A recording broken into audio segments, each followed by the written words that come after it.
श्रीमद् भगवद गीता अध्याय 5 कर्मयोग आज शुरू हो रहा है, जिसमें भगवान ने अर्जुन को कर्म के बारे में बताया है, संपूर्ण समर्पण के बारे में बताया है। अब अर्जुन भगवान से पूछते हैं, हे कृष्ण, पहले आप मुझे कर्म त्यागने के लिए कहते हैं और फिर भक्तिपूर्वक कर्म करने का आदेश देते हैं। क्या आप अब कृपा करके निश्चित रूप से मुझे बताएंगे कि इन दोनों में से कौन अधिक लाभप्रद है?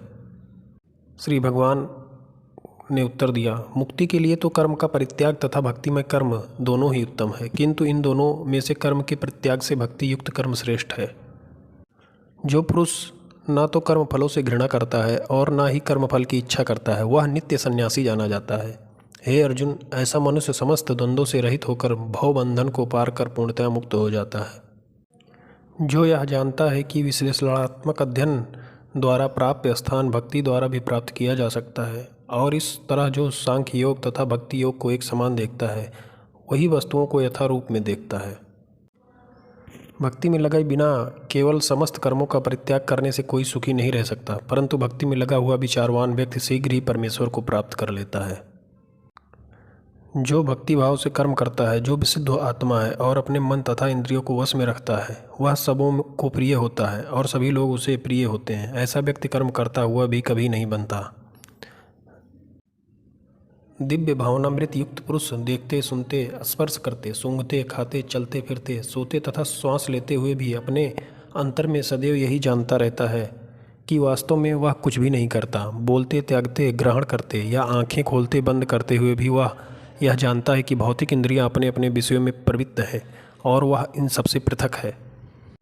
इसका मतलब ये है कि व्यक्ति अपने शरीर तथा इंद्रियों से कर्म कर रहा है, किंतु वह अपनी वास्तविक स्थिति के प्रति सचेत रहता है, जो कि आध्यात्मिक व्यस्तता है। भौतिक चेतना में इंद्रियां इंद्रिय तृप्त में लगी रहती हैं, किंतु कृष्ण भावामृत में वे कृष्ण की इंद्रियों की तुष्टि में लगी रहती हैं। अतः कृष्ण भावना भावित व्यक्ति सदा मुक्त रहता है, भले ही वह ऊपर से भौतिक कार्यों में लगा दिखाई पड़े। देखने तथा सुनने के कार्य ज्ञान इंद्रियों के कर्म हैं, जबकि चलना, बोलना, मल त्यागना आदि कर्म इंद्रियों के कर्म हैं। कृष्ण भाव न विभावित व्यक्ति कभी भी इंद्रियों के कार्यों से प्रभावित नहीं होता है। भगवान श्री कृष्ण यहाँ पे चेतना और जड़ दोनों को अलग कर रहे हैं। मतलब शरीर हमारी भौतिक क्रियाकलापों के लिए है और चेतना जो है वो आत्मा का प्रतीक है। जो व्यक्ति कर्म फलों को परमेश्वर को समर्पित करके आसक्त रहित होकर अपना कर्म करता है, वह पाप कर्मों से उसी प्रकार अप्रभावित रहता है जिस प्रकार कमल पत्र जल से अस्पृश्य रहता है। योगी जन आसक्त रहित होकर शरीर, मन, बुद्धि तथा इंद्रियों के द्वारा भी केवल शुद्धि के लिए कर्म करते हैं। अपने शरीर, मन, बुद्धि तथा वाणी से परमात्मा में पूर्णतः समर्पण में कर्म करता हुआ व्यक्ति इस संसार में भी मुक्त रहता है, भले वह तथाकथित अनेक भौतिक कार्यकलापों में व्यस्त क्यों न रहे। उसमें अहंकार नहीं रहता, क्योंकि वह इसमें विश्वास नहीं रखता वह भौतिक शरीर है अथवा यह शरीर उसका है। वह जानता है कि वह शरीर नहीं है और ना यह शरीर ही उसका है। वह स्वयं कृष्ण का है और उसका यह शरीर भी कृष्ण की संपत्ति है। निश्चल भक्त शुद्ध शांति प्राप्त करता है, क्योंकि वह समस्त कर्मफल मुझे अर्पित कर देता है। किंतु जो व्यक्ति भगवान से युक्त नहीं है और जो अपने श्रम का फल कामी है, वह बंध जाता है।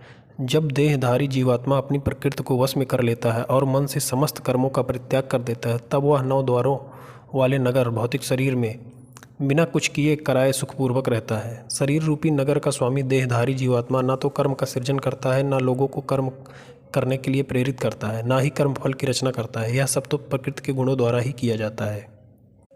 परमेश्वर ना तो किसी के पापों को ग्रहण करता है, ना पुण्य को, किंतु सारे देहधारी जीव उस अज्ञान के कारण मोहग्रस्त रहते हैं, जो उनके वास्तविक ज्ञान को आच्छादित किए रहता है। किंतु जब कोई उस ज्ञान से प्रबुद्ध होता है जिससे अविद्या का विनाश होता है, तो उसके ज्ञान से सब कुछ उसी तरह प्रकट हो जाता है जैसे दिन में सूर्य से सारी वस्तुएं प्रकाशित हो जाती हैं।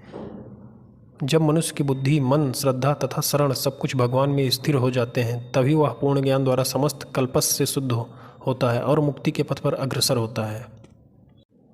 विनम्र साधु पुरुष अपने वास्तविक ज्ञान के कारण एक विद्वान तथा विनीत मनुष्य, गाय, हाथी, कुत्ता तथा चांडाल सभी को एक समान दृष्टि समभाव से देखते हैं। भगवान कहते हैं, व्यक्ति योनि या जात में भेद नहीं मानता। सामाजिक दृष्टि से ब्राह्मण और चांडाल भिन्न भिन्न हो सकते हैं, अथवा इनके अनुसार कुत्ता, गाय, हाथी आदि भिन्न हो सकते हैं, किंतु विद्वान योगी की दृष्टि में ये शरीरगत भेद अर्थहीन होते हैं। इसका कारण परमेश्वर से उनका संबंध है, और परमेश्वर परमात्मा रूप में हर एक के हृदय में स्थित है। परम सत्य का ऐसा ज्ञान वास्तविक ज्ञान है। जय श्री राधे, जय श्री कृष्णा। धन्यवाद। चैनल को सब्सक्राइब जरूर करें।